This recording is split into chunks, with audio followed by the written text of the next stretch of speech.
on this Interurban video that talks about Indiana and the interurban system that used to be connecting all the cities in Indiana. So as traffic plays not tag there anymore. with the Interurban. Fort Wayne is a growing city. Many people are moving to Fort Wayne.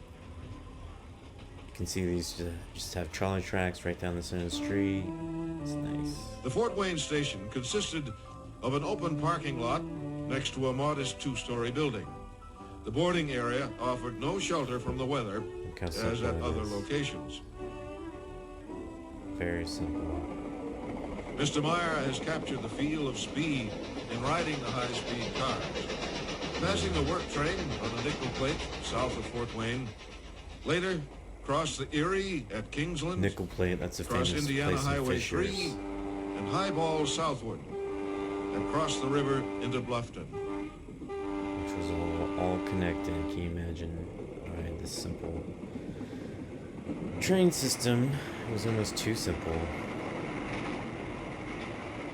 So simply just get rid of it. But wow, look at this.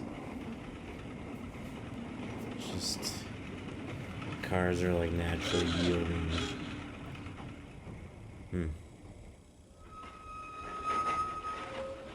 We find a high-speed car leaving Fort Wayne as a nickel plate passenger train moves through. It's cool. It's cool. Nickel plate passenger train, very tight quarters, one car.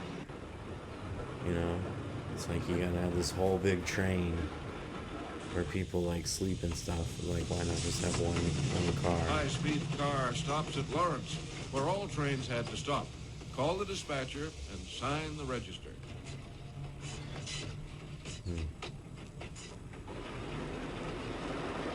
Heading south to Columbus, car 82, train 20, has just left the terminal. Overhead lines. It is turning onto Maryland Street from Capitol Street, and it is December 1940. So yeah, these were electric Time trains is running too. out for the Indiana Railroad.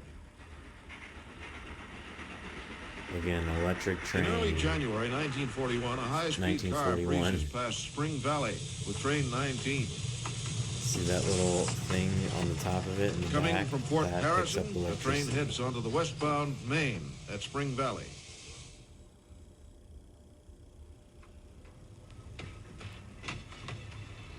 Just one car, not a whole train. Just one car. That's a really interesting concept to me. Train 21 with car 81 moves onto double track at Post Siding. I would say I'm an interurban Indiana fan. High speeds whip Not around the only- curve at Fortville. Fortville, working on a project there.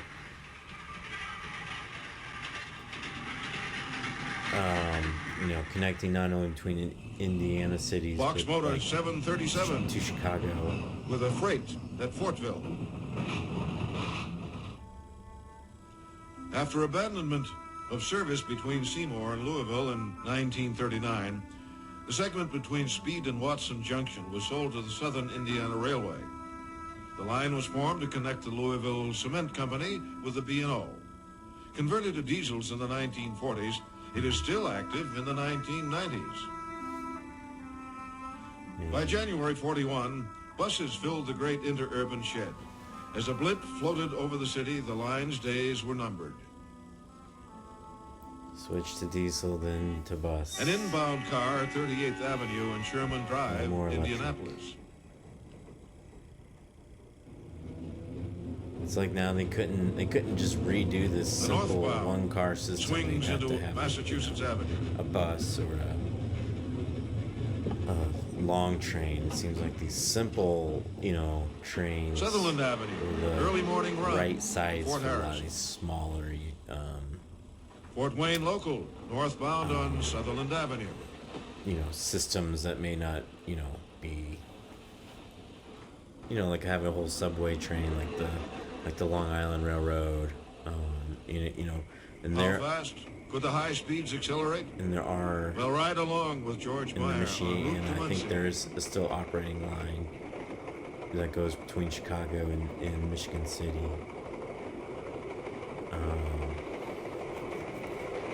That may be a segment that's still left of this. I'm not sure if it's electric or not. So I grew up like right by the Monon Trail. So the Monon was an interurban trail that, when I was a kid, it was just Freight like old service train once tracks. connected with other electric lines in adjoining states to provide shippers with such advantages as overnight rails to delivery, trail, so it was like a downtown nice to trail. downtown shipping, Once I was in high overnight school. package service with free Maybe when I local was in delivery. college and I came back, it was Rolling stock for the freight business was accumulated from predecessor roads, plus some of the older passenger cars So that was converted like into freight home box place, motors, Indiana. and so forth.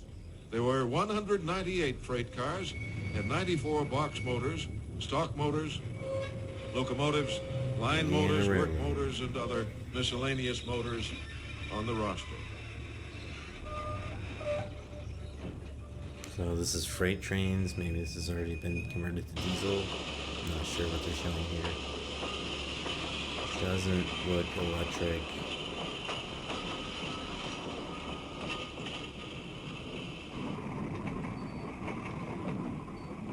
There are overhead power lines. It could be electric.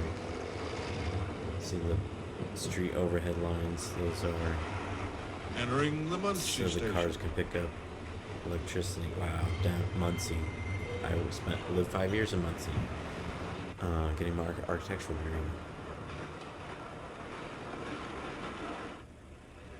Wow.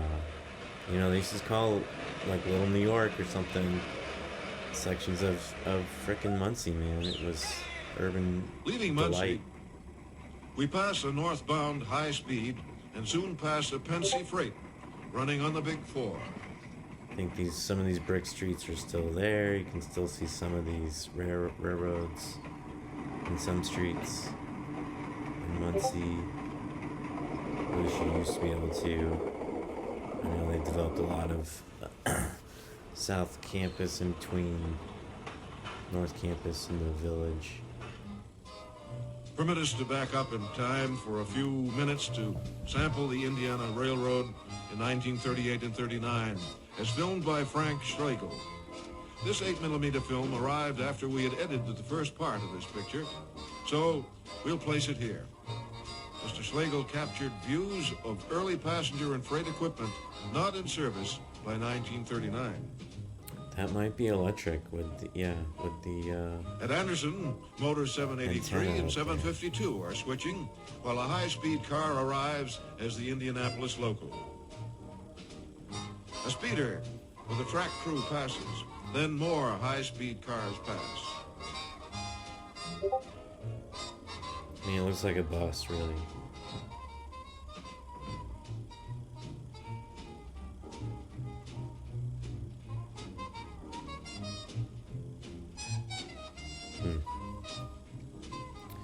Simple one track, very Running was simple becoming system. more and more of a problem as automobile ownership Seems flourished. like today they would As have to Indiana over-engineer improved its highway system, the Interurban was not only losing passengers, but having to battle traffic as well. Arriving at Anderson.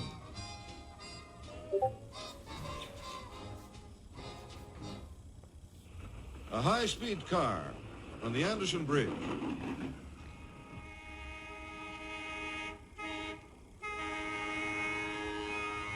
local versus Frank express Schlegel's train. very rare view of the interior of a high-speed car clearly shows the comfortable air-cushioned leather seats.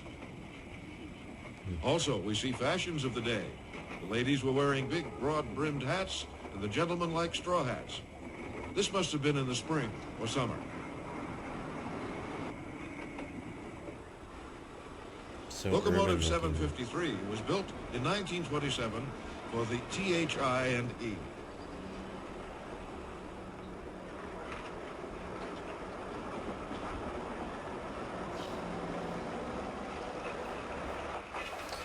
I guess this is like 15-minute long video, so we're just gonna keep going here. Pretty amazing. Does look like Indiana. On January 1st, 1941, Dick George had a rare ride on freight motor 716. The car had been built by American Car and Foundry in 1927 as Interstate Public Service Company Car 433, a combination passenger and baggage car. It weighed just over 44 tons. This trip would take the fans from Indianapolis to Anderson, where they would pick up wrecked car 1150 for the return trip.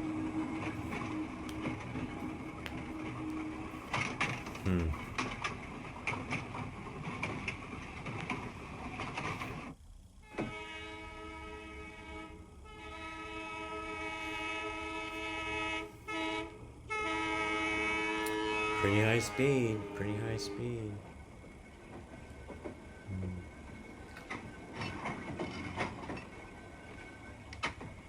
It'd be cool if they kept those electric trains running. Could make a comeback with the electric cars. Good thing about these is they don't require batteries. You got the wiring above. That's the way they do it in Denver with the electric trains. In Denver. The 1150 was one of the last classic Interurbans left in service, although downgraded to its wrecked train status. Photos were taken at Springport en route to Muncie. Kokomo, Muncie, East West.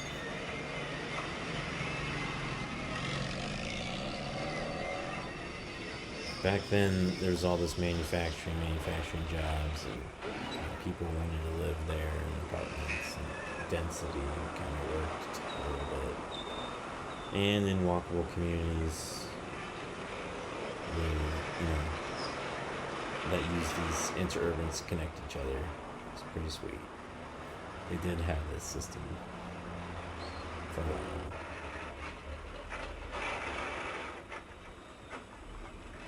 At Burkett Siding, a high speed clipped past the 1150 and an RPO.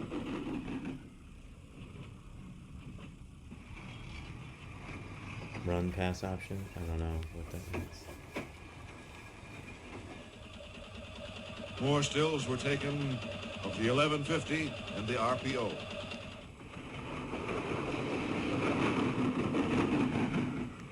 With only a few days left, Dick George headed out to Sunnyside to get the cars while he could. Last days. So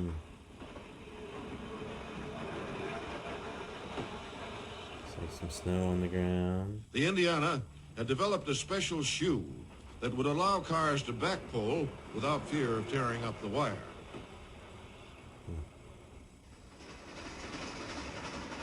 The big four tracks provided a grandstand seat for observers of the Interurban in this area.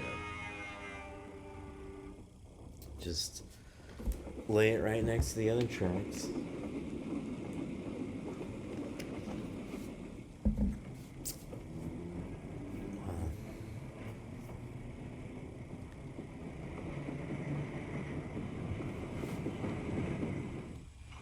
More cars depart from Indianapolis.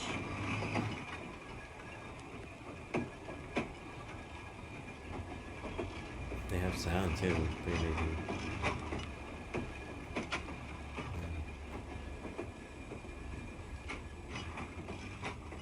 Good old Indy. Crossing US 31 at Southport, an Indiana Railroad bus to Franklin is in the line of traffic.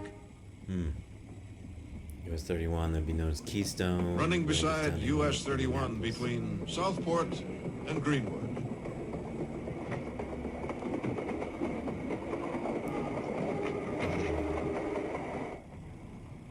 That sounds like south of Indianapolis, Greenwood.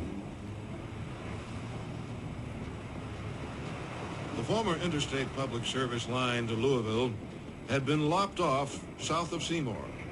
This line would be the last stand of the high-speed cars.